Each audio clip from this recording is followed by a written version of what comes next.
Disclaimer: இந்த வீடியோவில் வரும் தகவல்கள் முழுக்க முழுக்க கல்வி ரீதியாக உருவாக்கப்பட்டுள்ளது மற்றும் எந்த ஒரு பங்குகளையும் பரிந்துரை செய்வது கிடையாது. ஹலோ ஃப்ரெண்ட்ஸ், இந்த வீடியோவில் ஒரு பர்டிகுலர் ஸ்டாக்னுடைய ஃபண்டமெண்டல்ஸ் நம்ம பார்த்தீங்கன்னா கொஞ்சம் டீட்டெயிலாக பார்க்கலாம். அண்ட் ஸ்லைட்டாக இருக்கக்கூடிய டெக்னிக்கல்ஸையும் உங்களுக்கு நான் இண்டிகேட் பண்ணுறேன். ஸோ இந்த ஸ்டாக்கை நான் சூஸ் பண்ணதுக்கான காரணம் பார்த்தீங்கன்னா, இது நல்ல ஒரு ஸ்விங் லோவில் இருக்கக்கூடிய ஒரு ஸ்டாக். ஸோ எந்த ஹைலேருந்து ஃபாலோ ஆயிருக்கு, இப்போ நம்மளுக்கு அது ஏன் நல்ல ஒரு ஸ்விங் லோன்னு நான் எதிர்பார்க்குறேன் அப்படிங்கிற எல்லாத்தையும் நான் டிஸ்கஸ் பண்ணலாம். மேபி இந்த ஸ்விங் லோ கூட நம்மளுக்கு பிரேக் ஆகலாம். ஸோ அப்படி பிரேக் ஆச்சு அப்படின்னா எது வரைக்கும் போகிறதுக்கான பாசிபிலிட்டிஸ் இருக்குது அப்படிங்கிறதையும் நம்ம பார்த்தீங்கன்னா டிஸ்கஸ் பண்ண போகிறோம். ஸோ இது பார்த்தீங்கன்னா என்னுடைய நேம் ஜோதி லேப். ஸோ ஜோதி லேப் அப்படிங்கிற நேமை பார்த்த உடனே நிறைய ரீட்டைல் பீப்புள்ஸ் மேபி பார்த்தீங்கன்னா ஃப்ரெஷ்ஷாக மார்க்கெட்டுக்குள்ளே வந்தவங்களுக்கு கண்டிப்பாக ஒரு டவுட் இருக்கும். இது பார்த்தீங்கன்னா ஒரு ஃபார்மா ஸ்டாக்கா, தட் மீன்ஸ் லேப் அப்படின்னு வந்துட்டதுனாலேயே பார்த்தீங்கன்னா அந்த மாதிரி ஃபார்மா ஸ்டாக்கா அப்படிங்கிற நேம் வரதுக்கு சான்சஸ் இருக்குது. ஈவன் ஒரு ரீசெண்டாக பார்த்தீங்கன்னா ஒரு ஃபேமஸ் யூடியூபர் கூட அதையே மென்ஷன் பண்ணியிருக்காரு. நீங்கள் அவரை ஃபாலோ பண்ணுறீங்கன்னா எனக்கு தெரியல, அவர் நேம் நான் மென்ஷன் பண்ண விரும்பல. பட் அவரே சொல்லியிருக்காரு, ஒரு மிகப்பெரிய ஒரு ஃபேமஸான யூடியூபர் அண்ட் ஆப்ஷன்ஸை பொறுத்த வரைக்கும் நல்ல லெவலில் ப்ளே பண்ணக்கூடிய ஒரு ஆள் தான். ஸோ அவரே பார்த்தீங்கன்னா ஜோதி லேப் அப்படிங்கிறது இத்தனை நாள் வரைக்கும் நான் ஃபார்மா தான் நினச்சிட்டு இருந்தேன் அப்படின்னு சொல்லியிருக்காரு. அப்போ என்ன ஒரு விஷயம் இதில் நம்ம தெரிஞ்சுக்கணும்னு பார்த்தீங்கன்னா, எவ்வளோ பெரிய ஒரு ஆளாக இருந்தாலும் சரி, அவங்களுக்கும் பார்த்தீங்கன்னா ஒரு சில விஷயங்கள் தெரியாது. ஏன்னா நம்மளுடைய மைண்ட் செட், பப்ளிக்னுடைய மைண்ட் செட் என்னவா இருக்குது அப்படின்னு கேட்டிங்கன்னா, ஒரு யூடியூப் சேனல் ரன் பண்ணுறாங்க, ஒரு ஷேர் மார்க்கெட்டை பேஸ் பண்ணி டிஸ்கஸ் பண்ணுறாங்க அப்படின்னா அவங்களுக்கு எல்லாமே தெரியும் அப்படிங்கிற தாட். ஈவன் என்னையும் தான் சொல்கிறேன், நானும் ரன் பண்ணிட்டு தான் இருக்கேன். ஏன்னா நிறைய விஷயங்களை பார்த்தீங்கன்னா என்கிட்ட கேட்பாங்க. பட் நான் எந்த விஷயத்தில் ஸ்ட்ராங்காக இருக்கணும் அந்த விஷயத்தில் தான் நான் பார்த்தீங்கன்னா யூடியூப்பில் டிஸ்கஸ் பண்ணுவேனே தவிர நான் மற்ற விஷயங்களை பண்ணுறது கிடையாது. நிறைய பேர் ஆப்ஷன்ஸை பற்றி சொல்லுங்கள் அப்படின்னு சொல்லுவாங்க. பட் என்றைக்குமே என்ன சொல்லுவேன்னா, நான் ஆப்ஷன்ஸ் பண்ணுறேன் அப்படின்னா மட்டும்தான் நான் ஆப்ஷன்ஸை பற்றி டிஸ்கஸ் பண்ணுவேன். அப்படி இல்லை அப்படின்னா நான் அதை பற்றி டிஸ்கஸ் பண்ண மாட்டேன் அப்படின்னு சொல்லியிருக்கேன். என்னை பொறுத்த வரைக்கும் நான் டெக்னிக்கலில் ஓரளவுக்கு ஸ்ட்ராங்காக இருக்கேன்னு ஃபீல் பண்ணுறதுனால நான் டெக்னிக்கலை பேஸ் பண்ணி தான் நான் மெஜாரிட்டி என்னுடைய வீடியோஸ் நான் கொடுத்துட்ருப்பேன். இந்த ஃபண்டமெண்டல் அனாலிசிஸ் கூட பார்த்தீங்கன்னா, ஓகே நம்ம பப்ளிக் வீடியோவாக கொடுக்குறதுக்கு வேறு ஆப்ஷனே கிடையாது அப்படிங்கிற போது நான் கொடுக்கக்கூடிய வீடியோ தான் இந்த ஃபண்டமெண்டல் வீடியோவாக இருக்குது. ஸோ அதனால் என்றைக்குமே நீங்களும் ஒரு விஷயத்தை ஞாபகம் வச்சுக்கணும், பார்க்கக்கூடிய உங்களுக்கும் கண்டிப்பாக நிறைய விஷயங்கள் தெரியும். ஸோ என்னை விட நிறைய விஷயங்கள் தெரிஞ்சவங்க நிறைய பேர் என்னுடைய வியூவர்ஸாக இருப்பீங்க. நான் இருந்தாலும் என்னோட வீடியோஸ் பார்க்குறீங்க அப்படின்னா எனக்கு ஒரு சில விஷயங்கள் தெரியும், அதை லேர்ன் பண்ணுறதுக்காக நீங்கள் வந்திருக்கீங்க. அதே மாதிரி எனக்கு தெரியாத விஷயங்களையும் நான் ஸ்டில் லேர்ன் பண்ணிட்டு தான் இருக்கேன். நிறைய யூடியூப் சேனல்ஸை நான் ஃபாலோ பண்ணிட்டு தான் இருக்கேன். அந்த மாதிரி ஃபாலோ பண்ணும்போது தான் அவர் அந்த வீடியோவில் அது மென்ஷன் பண்ணதை நான் கேட்டேன். அவர் பார்த்தீங்கன்னா இது ஒரு ஃபார்மா ஸ்டாக்னு நினச்சிட்டாரு. பட் இது பார்த்தீங்கன்னா ஃபார்மா ஸ்டாக் கிடையாது, இது ஒரு எஃப்எம்சிஜி ஸ்டாக். நம்ம இதுக்கே ஒரு 2 நிமிஷம் ஸ்பெண்ட் பண்ணிட்டோம். இது பார்த்தீங்கன்னா கேரளாவை பேஸ் பண்ணி இயங்கக்கூடிய ஒரு கம்பெனி. ஓகேங்களா, கேரளா தான் அவங்களுடைய மேஜரான ஒரு ஸ்டார்டிங் பாயிண்டாக இருந்துச்சு. அங்கே தான் அவங்களுடைய கம்பெனியை ஸ்டார்ட் பண்ணாங்க. பட் கரண்ட்டாக பார்த்தீங்கன்னா உங்களுக்கு கிட்டத்தட்ட 23 மேனுஃபேக்சரிங் பிளான்ட் இருக்குது. ஸோ கேரளா அப்படிங்கிற வேர்ட் வரும்போது நம்மளுக்கு ஒரு ஃபியர் வரும். என்ன ஒரு விஷயம்னு கேட்டிங்கன்னா, எனக்கு கேரளா பற்றி நல்லாவே தெரியும். ஏன்னா என்னுடைய நேட்டிவ் பிளேஸ் தான் அது. நிறைய பேருக்கு மேபி தெரியாதுன்னு நினைக்கிறேன். ஸோ அதில் என்ன ஒரு ப்ராப்ளம் இருக்குன்னு கேட்டிங்கன்னா, யூனியன் ப்ராப்ளம்ஸ் நிறைய க்ரியேட் ஆகிறதுக்கான சான்சஸ் இருக்குது. ஸோ அதனால் அது ஒரு கேரளா பேஸ்டு கம்பெனி அப்படிங்கிறதுனால இவங்களுடைய கம்பெனி ரன் பண்ணுறதால நிறைய யூனியன் பேஸ்டு ப்ராப்ளம் வர்றதுக்கான சான்சஸ் இருக்குது அப்படிங்கிற ஒரு ஃபியர் வர்றதுக்கு சான்சஸ் இருக்குது. பட் இவங்களுக்கு பார்த்தீங்கன்னா கிட்டத்தட்ட 23 மேனுஃபேக்சரிங் பிளான்ட் இருக்குது. அப்படி பார்க்கும்போது அந்த மாதிரி ப்ராப்ளம் பார்த்தீங்கன்னா ஏதாவது ஒரு பிளேஸில் கிரியேட் ஆகுது அப்படின்னா அதனால் இவங்களால் மேனேஜ் பண்ண முடியும். ஸோ மற்ற பிளான்ட்டில் பார்த்தீங்கன்னா இவங்களால் மேனேஜ் பண்ணி அந்த ப்ரொடக்ஷன்ஸை கொண்டு வர முடியும். ஸோ அதனால் எனக்கு தெரிஞ்சு இது ஒரு பெரிய இஷ்யூவாக இருக்காதுன்னு நான் நினைக்கிறேன். ஏன்னா எனக்கு அந்த மாதிரி ஃபீல் ஆச்சு. மேபி ஒரு சிலருக்கு பார்த்தீங்கன்னா கேரளாவில் இயங்கக்கூடிய கம்பெனிஸ் பேஸ் பண்ணி நிறைய தெரிஞ்சிருக்கலாம். ஸோ அதுக்காக ஒரு எக்ஸ்ப்ளனேஷன்லாம் கொடுத்துடலாம் அப்படின்னு நான் பார்க்குறேன். அடுத்ததாக இவங்களுடைய ப்ராடக்ட்ஸ்னுடைய ரேஞ்சு நம்ம என்னென்னு பார்த்தலாம். எஃப்எம்சிஜி அப்படின்னா என்னென்ன ப்ராடக்ட்ஸ் வச்சிருக்காங்க அப்படின்னு பார்க்கணும் இல்லைங்களா. அப்படி பார்க்கும்போது இவங்களுக்கு மேஜர் ரெவன்யூ ஷேரிங்காக இருக்கக்கூடியது பார்த்தீங்கன்னா ஃபேப்ரிக் கேர் தான். ஸோ ஃபேப்ரிக் கேர்னால் நம்ம துணி வைக்கக்கூடிய சோப்பு, டிட்டர்ஜென்ட் பவுட்ரு, தென் பார்த்தீங்கன்னா அதுக்கு தேவையான அந்த ஒயிட்னர்னு சொல்லுவோம், லைக் இந்த உஜாலா. ஸோ உஜாலா அப்படிங்கிறது இவங்களுடைய ஒரு மேஜரான பிராண்டாக இருக்குது. அடுத்தது லிக்விட் டிட்டர்ஜென்ட்ஸ். ஸோ இது எல்லாமே பார்த்தீங்கன்னா இவங்க ப்ரொடியூஸ் பண்ணுறாங்க ஃபேப்ரிக் கேரில். ஸோ இந்த லிக்விட் டிட்டர்ஜென்ட் அண்ட் ஒயிட்னர் அந்த டிட்டர்ஜென்ட் பவுடர் இது எல்லாமே இவங்களுடைய மேஜரான பிராண்டாக என்னென்ன இருக்குன்னு கேட்டிங்கன்னா உஜாலா கண்டிப்பாக எல்லாருமே கேள்விப்பட்டிருப்போம். அடுத்தது ஹென்கோ இவங்களுடைய பிராண்ட் தான். அதே மாதிரி பார்த்தீங்கன்னா மிஸ்டர் ஒயிட். ஸோ இதுவும் பார்த்தீங்கன்னா இவங்களுடைய பிராண்ட் தான். இதில் பார்த்தீங்கன்னா உஜாலா பேஸ் பண்ணி நிறைய டிஃப்ரெண்டான, ஆக்சுவலாக உஜாலானா எல்லாருக்குமே தெரியும், ஒரு ஒயிட்டர் அப்படின்னு நம்ம சின்ன வயசுலேருந்து நம்ம கேள்விப்பட்டிருப்போம். பட் அதுலேயே பார்த்தீங்கன்னா ரீசெண்டாக ஒரு சில ப்ராடக்ட்ஸை ஆட் ஆன் பண்ணி ஒரு டிஃப்ரெண்டான நேமில் அதே உஜாலா அப்படிங்கிற வேர்டு வரும், அது இல்லாமல் ஒரு சில வேர்டு ஆட் பண்ணி பார்த்தீங்கன்னா புதுசாக மார்க்கெட்டுக்குள்ளே கொண்டு வந்திருக்காங்க ஒரு நியூ ப்ராடக்ட்ஸாக. கிட்டத்தட்ட இந்த உஜாலா ப்ராடக்ட்டுக்கு பார்த்தீங்கன்னா இவங்களுடைய மார்க்கெட் ஷேர் அப்படிங்கிறது 84% இருக்குன்னு சொல்கிறாங்க. அதாவது அந்த ஒயிட்னர் பேஸ் பண்ணி மார்க்கெட்டில் சேல் ஆகக்கூடிய ப்ராடக்ட்டில் நியர்லி 84% இவங்களுடைய ப்ராடக்ட் தான். ஸோ அந்தளவுக்கு பார்த்தீங்கன்னா இந்த உஜாலா ப்ராடக்ட் மக்களுக்கு மட்டும் நல்ல ஒரு பிரபலமான ப்ராடக்டாக இருக்குது. கிட்டத்தட்ட பார்த்தீங்கன்னா இந்த ஃபேப்ரிக் கேர் இவங்களுடைய ஓவரால் ரெவன்யூவில் 44% ஷேர் பண்ணுது. அதாவது இவங்க ஒரு ₹100 சம்பாதிக்கிறாங்க அப்படின்னா அதில் ₹44 இந்த ஃபேப்ரிக் கேர், இந்த சோப்பு, டிட்டர்ஜென்ட்டு, ஒயிட்னர் இதை பேஸ் பண்ணி இருக்கக்கூடிய ப்ராடக்ட்டை பேஸ் பண்ணி இவங்களுக்கு ரெவன்யூவாக வருது. அடுத்ததாக பார்த்தீங்கன்னா டிஷ்வாஷ். ஸோ டிஷ்வாஷ் பார்த்தீங்கன்னா இவங்களை பொறுத்த வரைக்கும் மேஜராக 2 ப்ராடக்ட்ஸ் வச்சுருக்காங்க. ஸோ என்னென்னு கேட்டிங்கன்னா எக்ஸோ கண்டிப்பாக எல்லாரும் கேள்விப்பட்டிருப்போம். அண்ட் ப்ரில் இது எல்லாமே வந்து பார்த்தீங்கன்னா டிஷ்வாஷ் ஜெல் அந்த மாதிரி விஷயங்கள் நேமில் வந்து பார்த்தீங்கன்னா கேள்விப்பட்டிருப்போம். எக்ஸோ சோப்பு எல்லாமே டிஷ்வாஷ்க்காக தான். ஸோ கிட்டத்தட்ட வந்து பார்த்தீங்கன்னா ஓவரால் மார்க்கெட் ஷேரில் இவங்களுக்கு கிட்ட ஒரு 13.7% இவங்களுடைய இந்த ப்ராடக்ட் வந்து சேல் ஆகிட்டு இருக்கு. அண்ட் இந்த கம்பெனியை பொறுத்த வரைக்கும் வந்து பார்த்தீங்கன்னா 33% வந்து இவங்களுக்கு ரெவன்யூ கொடுக்கக்கூடிய ப்ராடக்டாக இந்த டிஷ்வாஷ் ப்ராடக்ட்ஸ் இருக்குது. அதாவது இவங்க 100 ரூபா சம்பாதிக்கிறாங்கன்னா அதில் 33 ரூபா வந்து பார்த்தீங்கன்னா இந்த டிஷ்வாஷ் மூலமாக வருது. ஓவராலாக இந்தியாவில் ஃபார் எக்ஸாம்பிள் ஒரு இந்தியாவில் வந்து பார்த்தீங்கன்னா ஒரு 100 ப்ராடக்ட் சேல் ஆகுது அப்படின்னா அதில் 13.7 ப்ராடக்ட்ஸ் வந்து பார்த்தீங்கன்னா இவங்களுடைய ப்ராடக்டாக இருக்குது அந்த டிஷ்வாஷ் ஐட்டம்ஸை பொறுத்த வரைக்கும். அடுத்ததாக இவங்களுடைய நெக்ஸ்ட் லெவல் ஆஃப் ப்ராடக்ட் அப்படின்னு பார்க்கும்போது இன்செக்டிசைட்ஸ். அது பர்டிகுலராக வந்து பார்த்தீங்கன்னா இந்த mosquito repellent coil, mosquito repellent liquid, so இதெல்லாமே வந்து பார்த்தீங்கன்னா அதாவது கொசு மருந்துன்னு சொல்லுவோம் இல்லைங்களா, நம்ம நைட்டு தூங்குறதுக்காக யூஸ் பண்ணக்கூடிய அந்த பர்டிகுலர் ப்ராடக்டாக இவங்களுடைய நெக்ஸ்ட் லெவல் ஆஃப் ப்ராடக்டாக இருக்குது.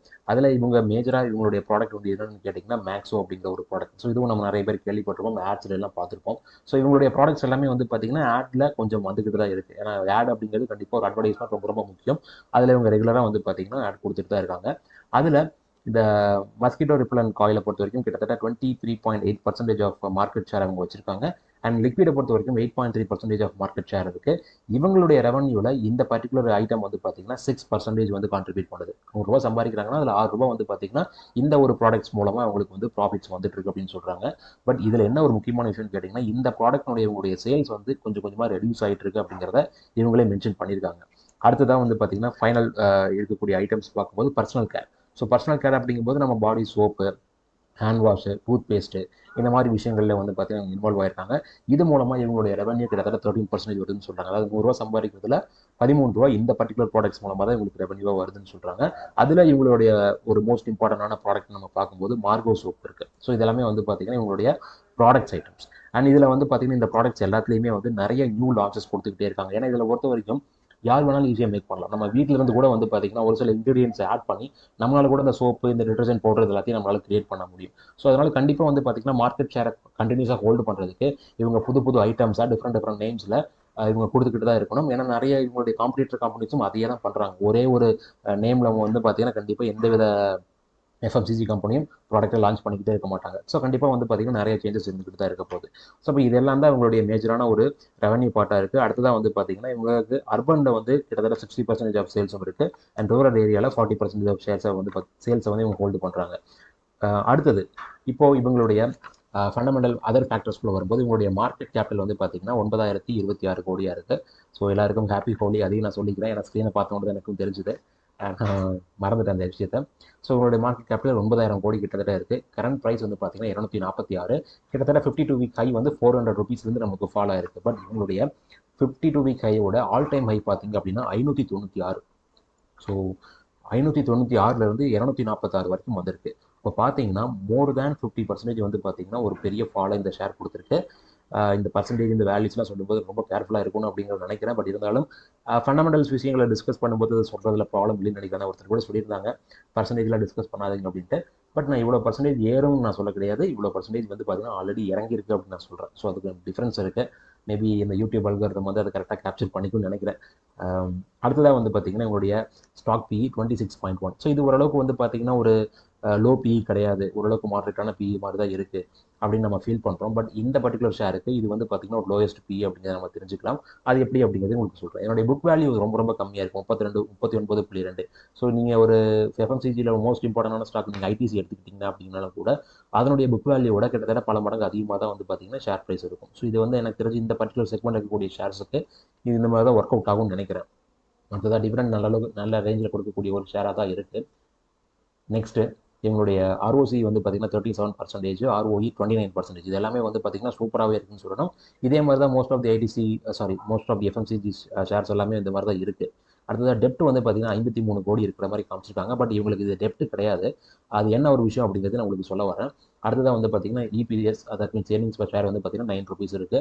ஸோ இது இப்போ நம்மளுக்கு வந்து பார்த்தீங்கன்னா ஸ்லோவான ஒரு க்ரோத்தில் போயிட்டுருக்கு அப்படிங்கிற மாதிரி நம்ம தெரிஞ்சுக்கலாம். ஏன்னா ப்ராஃபிட்ஸ் வந்து ஸ்லோவாக இன்க்ரீஸ் ஆகிட்டு இருக்கு. Industry PE 29. ஸோ இண்டஸ்ட்ரி PEயோட 3 PE நம்மளுக்கு இப்போதைக்கு கம்மியாக தான் இருக்குது. Sales growth 1.96%. அது ரொம்ப ரொம்ப கம்மி. அந்த ஒரு ரீசனால தான் உங்களுக்கு ஷேர் ப்ரைஸ் இப்போதைக்கு நல்ல லோவஸ்ட் ப்ரைஸில் கிடைக்குது.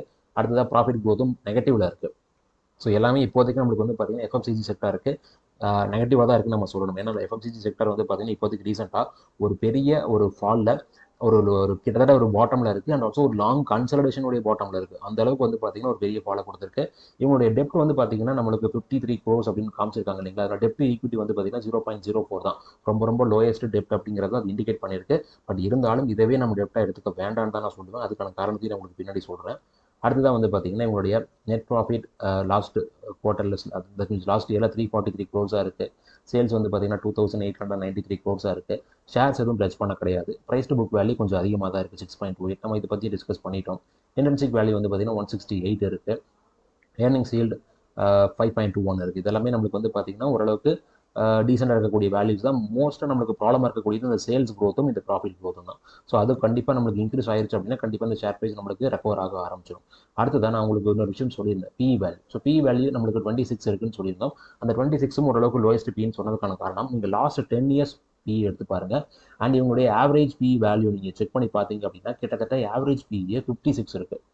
ஸோ அந்தளவுக்கு வந்து பார்த்தீங்கன்னா ஒரு ஹையஸ்ட் பிஇலேயே ட்ரேட் ஆகக்கூடிய ஒரு ஷேராக இருந்திருக்கு. கிட்டத்தட்ட 2016 பார்த்தீங்கன்னா ஆவரேஜ் PE வேல்யூ உங்களுக்கு நான் இண்டிகேட் பண்ணுறேன். ஆவரேஜ் PE வந்து பார்த்தீங்கன்னா 56ல் கிட்டத்தட்ட 35 அந்த ரேஞ்சில் இருக்குது. நான் மாற்றி சொல்லிட்டேன். இதனுடைய ஆல் டைம் PE அப்படின்னு பார்க்கும்போது லாஸ்ட் 10 yearsல 75 வரைக்கும் போயிருக்கு. அண்ட் மோஸ்ட்லி இந்த ஆவரேஜ் PEக்கு மேலேயே தான் இது ட்ராவல் ஆயிருக்கு. எப்போவெல்லாம் கீழே வந்திருக்குன்னு பார்த்தீங்க அப்படின்னா 2010 அண்ட் 2021 எண்டு வரைக்கும் வந்து கிட்டத்தட்ட ஏப்ரல் 22 வரைக்கும் நம்மளுக்கு வந்து பார்த்தீங்கன்னா அந்த ஏவரேஜ் PE கீழே தான் ட்ராவல் ஆயிருக்கு. மோஸ்ட் லோயஸ்ட் PEன்னு வந்த இடம் வந்து பார்த்தீங்கன்னா 20. ஸோ அது எப்போ வந்துச்சுன்னு கேட்டிங்கன்னா ஒரு மிகப்பெரிய கிராஷ் பீரியடில் தான் நம்மளுக்கு அந்த மோஸ்ட் லோயஸ்ட் PE அப்படிங்கிறது வந்திருக்கு. அண்ட் இப்போ கிட்டத்தட்ட வந்து பார்த்தீங்கன்னா நம்மளுக்கு 2021 ஒரு பாட்டம் PEன்னு பார்க்கும்போது 26. அண்ட் ஆல்சோ வந்து பார்த்தீங்கன்னா இந்த 26 தான் அதுக்கப்புறம் இந்த கிராஷ் தவிர பாக்கி எல்லா டைம்லையும் பார்த்தீங்கன்னா 26 தான் இதனுடைய லோயஸ்ட் PE வேல்யூ இருந்திருக்கு. அதுக்கு கீழே இது ட்ராவல் ஆனதே கிடையாது. ஒன்லி அந்த பர்டிகுலர் கிராஷ் பீரியடில் மட்டும்தான் 26 PEக்கு கீழே வந்திருக்கு. ஸோ அந்தளவுக்கு இருக்கக்கூடிய ஒரு லெவலில் தான் இப்போதைக்கு நமக்கு PE வேல்யூ இருக்குது. அப்படி பார்க்கும்போது இது ஓரளவுக்கு ரீசனபிள் PEன்னு சொல்லலாம். அண்ட் ஆவரேஜ் PE வச்சு கம்பேர் பண்ணி பார்க்கும்போது அதை விட 9 பாயிண்ட் வந்து பார்த்தீங்கன்னா ஸ்டில் நம்மளுக்கு கம்மியாக தான் இருக்குது. அடுத்ததாக ப்ராஸ் அண்ட் கான்ஸை பார்க்கும்போது எல்லாமே உங்களுக்கு ஓரளவுக்கு ஓகேவாக தான் இருக்கும். லாஸ்ட் 5 years CAGR வந்து பார்த்தீங்கன்னா 18% கொடுத்துருக்காங்க, ஓரளவுக்கு ஓகே தான். இதில் நம்மளுக்கு கான்ஸ் அப்படின்னு பார்க்கும்போது டெப்டார் டேஸ் கொஞ்சம் இன்க்ரீஸ் ஆயிருக்குன்னு சொல்லியிருக்காங்க. பட் ரொம்ப டிராஸ்டிக்கலாக இன்க்ரீஸ் ஆக கிடையாது. 26.9 இருந்தது 35.2 இருக்குது. ஸோ அதனால் எனக்கு தெரிஞ்சு இது ஒரு பெரிய ப்ராப்ளமாக இருக்குன்னு சொல்ல முடியாது. பட் அதை ரெக்கவர் பண்ணுறது அப்படின்னாலும் ஈஸியாக பண்ண முடியும். அடுத்ததான் இவங்களுடைய கரண்ட்டாக நம்மளுக்கு வந்து பார்த்திங்கன்னா ப்ரைஸ் ரொம்ப ரொம்ப லோயஸ்ட்டாக இருக்குது. ஸோ அதில் இருக்கக்கூடிய முக்கியமான காரணம்னு பார்க்கும்போது இவங்களுடைய net profit. So net profit பார்த்தீங்கன்னா கிட்டத்தட்ட நம்மளுக்கு 2024 செப்டம்பரில் ஒரு பீக் மாதிரி போயிட்டு குவார்டர்லி ப்ராஃபிட் தான் சொல்கிறேன். பீக் மாதிரி அதுக்கப்புறம் அந்த ரேஞ்சுக்கு பக்கத்தில் கூட வரல. நல்ல ஒரு ரிடக்ஷன் உங்களுடைய குவார்டர்லி ப்ராஃபிட்ஸில் இருந்துகிட்டே இருக்குது லாஸ்ட் 5 quartersஸாக. ஸோ அப்படி பார்க்கும்போது இதில் நம்மளுக்கு அந்த ப்ரைஸ் ரிடக்ஷன் நடந்ததுக்கான காரணம் இதுதான் அப்படிங்கிற மாதிரி நம்மளால் புரிஞ்சுக்க முடியும். ஏன்னா ப்ராஃபிட்ஸ் பெருசாக இன்க்ரீஸ் ஆகலை, சேல்ஸும் இன்க்ரீஸ் ஆகலை, ப்ராஃபிட்ஸும் மேஜராக இன்க்ரீஸ் ஆக கிடையாது. அடுத்ததான் வந்து பார்த்தீங்கன்னா இயர் ஆன் இயர் பர்ஃபார்மன்ஸில் நம்ம பார்க்கும் பொழுது இங்கே நம்மளுக்கு 2017 ஒரு பீக் வந்திருக்கு. பட் அதுக்கப்புறம் அந்த பீக் நம்மளுக்கு வந்து பார்த்தீங்கன்னா நம்மளுக்கு அதை பிரேக் பண்ணது 2023. அப்போ இந்த பீக் சடனாக எப்படி வந்துச்சுன்னு கேட்டிங்கன்னா அதில் நிறைய விஷயங்கள் நம்மளுக்கு நீங்கள் செக் பண்ணி பார்க்கணும். ஸோ அப்படி பார்க்கும்போது நம்மளுக்கு இப்போதைக்கு வந்து பார்த்தீங்கன்னா அந்த ப்ராஃபிட்டோட நல்ல ஒரு ப்ராஃபிட் தான் நம்மளுக்கு இருக்காங்க. பட் கிட்டத்தட்ட ஒரு 8 வருஷம் 9 வருஷம் ஆயிடுச்சு. அண்ட் ஆல்சோ அதில் நோட் பண்ணி பார்க்கும்போது நம்மளுக்கு இந்த ஒரு இடத்துல மட்டும் ஒரு பீக் வந்திருக்கு. ஸோ அதில் பீக் வந்ததுக்கு முக்கியமான காரணம் அந்த ஒரு பீரியட் நீங்கள் செக் பண்ணி பார்த்தீங்க அப்படின்னா கிட்டத்தட்ட அந்த இன்ட்ரெஸ்ட் உங்களுக்கு வரக்கூடிய இன்ட்ரெஸ்ட் வந்து இந்த இவங்க பே பண்ணக்கூடிய இன்ட்ரெஸ்ட் வந்து பார்த்தீங்கன்னா அதிகமாக இருந்திருக்கு. ஸோ அது ஒரு முக்கியமான விஷயமா இருந்திருக்கு. ஸோ இந்த பீக் வேல்யூ வந்து பார்த்தீங்கன்னா இன்ட்ரெஸ்ட் ஆக்சுவலாக வந்து ஒரு மேஜரான ப்ராப்ளமாக கிடையாது. இன்ட்ரெஸ்ட் இவங்க பே பண்ணது தான். பட் இந்த ஒரு பீரியடில் வந்து பார்த்தீங்கன்னா உங்களுக்கு டேக்ஸ் வந்து ஒரு ரிட்டர்ன் மாதிரி வந்திருக்கு. இயர்லி வந்து பார்த்தீங்கன்னா -22% வந்து டேக்ஸ் அப்படிங்கிற மாதிரி காமிச்சிருக்காங்க. மற்ற இடங்கள் எல்லாமே உங்களுக்கு டேக்ஸ் இருந்திருக்கு. ஸோ இங்கே உங்களுக்கு டேக்ஸ் ரிட்டர்ன் அப்படிங்கிற மாதிரி வந்ததுனால தான் கொஞ்சம் அதிகமான ப்ராஃபிட் இந்த இடத்துல வந்திருக்கு. மற்றபடி இந்த இன்ட்ரெஸ்ட் அப்படிங்கிறது என்ன ஒரு விஷயம்னு கேட்டிங்கன்னா அந்த டைமில் உங்களுக்கு டெப்ட் கொஞ்சம் அதிகமாக இருந்துச்சு. ஸோ அந்த ஒரு ரீசன்னாலே உங்களுக்கு டெப்ட்டுக்கு நிறைய ரீபே பண்ண வேண்டியிருந்துச்சு. அது ஆக்சுவலாக நெகட்டிவ் தான். பட் இருந்தாலும் இந்த இடத்துல நடந்ததுக்கான காரணம் இந்த டேக்ஸ் மட்டும்தான். பட் இங்கே நம்ம முக்கியமாக பார்க்க வேண்டியது வந்து பார்த்தீங்க அப்படின்னா இந்த ஆப்ரேட்டிங் ப்ராஃபிட் இது வந்து நம்மளுக்கு கிராஜுவலாக இன்க்ரீஸ் ஆகிட்டு இப்போ ரீசெண்டாக லாஸ்ட் ஒரு 2-3 இயர்ஸாக நல்ல ஒரு லெவலுக்கு இம்ப்ரூவ் ஆயிருக்கு. அதுவும் பர்டிகுலர் 2025-24 தான் நல்ல ஒரு இம்ப்ரூவ்மெண்ட்டை கொடுத்துருக்காங்க. இந்த 2026 கொஞ்சம் லைட்டாக சறுக்கிற மாதிரி தான் இருக்குது. ஸோ இந்த ஒரு ரீசன்னால தான் இவங்களுடைய ஷேர் ப்ரைஸ் நல்ல பீக்கு போச்சு. இப்போ கொஞ்சம் ரெடியூஸ் ஆனதுக்கான காரணம் இந்த லாஸ்ட் ட்ரைலிங் 12 மந்த்ல வரக்கூடிய இந்த பர்டிகுலர் வேல்யூ தான். அண்ட் அடுத்ததான் இவங்களுடைய ரிசோர்ஸ் வந்து பார்த்தீங்கன்னா நல்ல ஒரு லெவலுக்கு இம்ப்ரூவ் ஆகிக்கிட்டே போயிட்டு இருக்கு. பாரோயிங்ஸ் கிட்டத்தட்ட அப் டு 2018-19 வரைக்கும் நான் சொன்னேன் இன்ட்ரெஸ்ட் பே பண்ணிட்டு இருந்தாங்க அப்படின்ட்டு. ஸோ அந்த ஒரு பீரியட்ல வந்து பார்த்தீங்கன்னா அதிகமான பாரோயிங்ஸ் இவங்களுக்கு இருந்திருக்கு. அதனால தான் அந்த இன்ட்ரெஸ்ட் அதிகமாக பே பண்ணியிருக்காங்க. பட் இப்போ வந்து பார்த்தீங்கன்னா பாரோயிங்ஸ் நல்லா ரெடியூஸ் பண்ணிட்டு வந்து ஃபைனலாக 54 crores வந்து பார்த்தீங்கன்னா இவங்களுக்கு டெப்ட் இருக்கு நம்ம ஆல்ரெடி பார்த்தோம். பட் இந்த 54 crores வந்து பார்த்தீங்கன்னா இது லீஸ் லைபிலிட்டிஸ் தான். அதாவது இவங்களுக்கு நிறைய லீஸுக்காக ஏதாவது பில்டிங்கோ இல்லை ஏதாவது லைக் ஒரு வெஹிக்கிள்ஸோ இந்த மாதிரி எடுத்துருக்கலாம்.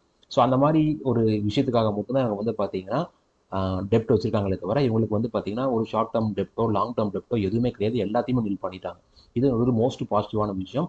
இந்த 54 crores வெறும் லீஸுக்காக எடுத்தது தான். மேக்ஸிமம் எனக்கு தெரிஞ்சு பில்டிங்காக தான் இருக்கும். ஏதாவது வேர் ஹவுஸை வந்து பார்த்தீங்கன்னா லீஸுக்கு எடுத்துக்கலாம், இல்லைன்னா ஏதாவது அவங்க கம்பெனிஸ் அந்த மேனுஃபேக்சரிங் பிளான்ட்டுக்கான பில்டிங்ஸை வந்து பார்த்தீங்கன்னா ரெண்டுக்கு எடுத்துக்கலாம். ஸோ இந்த ஒரு ரீசனால தான் வந்து பார்த்தீங்கன்னா இவங்களுக்கு பாரோயிங்ஸ் அப்படிங்கிறது காமிக்குது. மற்றபடி இவங்களுக்கு வந்து பார்த்தீங்கன்னா பாரோயிங்ஸ் இல்லைன்னு கூட நம்ம சொல்லிடலாம்.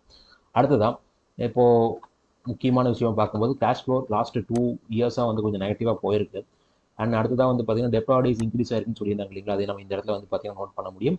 ஓரளவுக்கு ஒரு ஹையர் டெப்டார்டேஸ்லாம் இப்போதைக்கு இருக்குது. பட் இது வந்து பார்த்தீங்கன்னா நம்மளுக்கு ரெடியூஸ் பண்ணணும்னு நினச்சாலும் இவங்களால ஈஸியாக பண்ணிட முடியும். அடுத்ததாக ப்ரொமோட்டர் ஹோல்டிங் கான்ஸ்டன்ட்டாக மெயின்டைன் பண்ணிட்டு இருக்காங்க 62.89. இது வந்து பார்த்தீங்கன்னா பல வருஷங்களில் நமக்கு மெயின்டைன் ஆகிட்டு தான் இருக்குது. எஃப்ஐனுடைய இன்வெஸ்ட்மெண்ட் வந்து பார்த்தீங்கன்னா கிட்டத்தட்ட 16%லேருந்து 12.11 வரைக்கும், அதாவது பர்டிகுலராக செப்டம்பர் 2025 வரைக்கும் குறைஞ்சிக்கிட்டே வந்துச்சு. இந்த பீரியட் தான் ஷேர் ப்ரைஸும் நம்மளுக்கு ரெடியூஸ் ஆகிக்கிட்டே போச்சு. அதுக்கப்புறம் ஃபைனலாக வந்து பார்த்தீங்கன்னா லாஸ்ட் 2 குவார்ட்டர்ஸில் வந்த விஷயம் என்ன ஆயிருக்குன்னு பாருங்கள், அப்படியே உல்ட்டாவாக கொஞ்சம் இன்க்ரீஸ் ஆகிருக்கு. அதாவது எஃப்ஐஎஸ்னுடைய இன்வெஸ்ட்மெண்ட் இப்போ இந்த இடத்துக்குள்ள திரும்ப வர ஆரம்பிச்சிருக்கு அப்படிங்கிற மாதிரி தான் நமக்கு இப்போதைக்கு தெரியுது. அடுத்ததான் டிஎஸ்னுடைய இன்வெஸ்ட்மெண்ட் வந்து பார்த்தீங்கன்னா கிட்டத்தட்ட 15 ரேஞ்சில் மெயின்டைன் பண்ணிட்டு இருக்காங்க. இங்கேயும் வந்து நம்மளுக்கு எந்த பாருங்க 15.98, 16, தென் 15.14. ஸோ இதில் வந்து இந்த 15, 16 கடையில் வந்து லாஸ்ட் ஒரு ஃபியூ குவார்ட்டர்ஸாக நம்மளுக்கு மாறிக்கிட்டே இருக்குது. ஸோ அதனால் இதை நம்மளால் இப்போதைக்கு ப்ராப்பராக எதுவும் சொல்ல முடியாது. அடுத்ததாக இப்போ நம்மளுக்கு இதில் இருக்கக்கூடிய டெக்னிக்கல்ஸ்னு பார்க்கும்போது 2 ஷார்ட்டஸ்ட் ரெஸ்டன்ட் ட்ரெண்ட் என்னுடைய வீடியோஸில் நான் டிஸ்கஸ் பண்ணியிருக்கேன். என்னுடைய மெம்பர்ஷிப் வீடியோஸில் மெம்பர்ஷிப் வீடியோ அப்படிங்கிறது என்னுடைய இன்னொரு சேனல் நான் கொடுத்துட்ருக்கேன். அந்த சேனலுடைய நேம் டிசிடி டெக்னிக்கல் அனலைசர். அந்த சேனலில் நீங்கள் மெம்பர்ஷிப்பில் ஜாயின் பண்ணிங்கன்னா டெக்னிக்கல்ஸும் நீங்கள் ஃபுல்லாக லேர்ன் பண்ண முடியும். ஸோ அந்த சேனலுடைய லிங்க் டிஸ்கிரிப்ஷனில் கொடுத்துருக்கேன். பட் இப்போதைக்கு நான் ஜஸ்ட் ஒரு வார்த்தையாக சொல்லும்போது 2 ரெஸ்டன்ட் லைன் நம்மளுக்கு வந்து ஒரு ஷார்ட்டஸ்ட் லைன்ஸ் இருக்குது. அதை பிரேக் பண்ணுச்சு அப்படின்னா நம்மளுக்கு இங்கே அப்மூவ் ஸ்டார்ட் ஆகிறதுக்கு சான்சஸ் இருக்குது. At the same time support லைனை பொறுத்த வரைக்கும் வந்து பார்த்தீங்கன்னா மார்ச் 2020, பிப்ரவரி 2022 இந்த 2 பீரியனுடைய ஸ்விங் லோவை கனெக்ட் பண்ணிங்கன்னா ஒரு சப்போர்ட் லைன் ஃபார்ம் ஆகும். இந்த 2 பீரியட் நோட் பண்ணிக்கோங்க. மார்ச் 2020, பிப்ரவரி 2022. இதுலேருந்து நீங்கள் ரெட் லைன் போட்டிங்கன்னா ஒரு சப்போர்ட் லைன் வரும். கிட்டத்தட்ட அந்த சப்போர்ட் லைன் நம்மளுக்கு அதுக்கு பக்கத்தில் கரண்ட்டாக ஷேர் ப்ரைஸ் ட்ராவல் ஆகிட்டு இருக்கு. ஸோ அப்படி பார்க்கும்போது ஒரு பெரிய ஃபாலில் ஒரு மோஸ்ட் இம்பார்ட்டண்டான, ஏன்னா நம்மளுக்கு வந்து பார்த்தீங்கன்னா இந்த ட்ரெண்ட் லைன் ஸ்டார்ட் ஆனது மார்ச் 2020 அப்படின்னா 6 வருஷம் ஆச்சு. 6 வருஷத்தில் இருக்கக்கூடிய ஒரு சப்போர்ட் லைன் கட்டி இப்போதைக்கு இந்த ஷேர் ப்ரைஸ் வந்திருக்கு.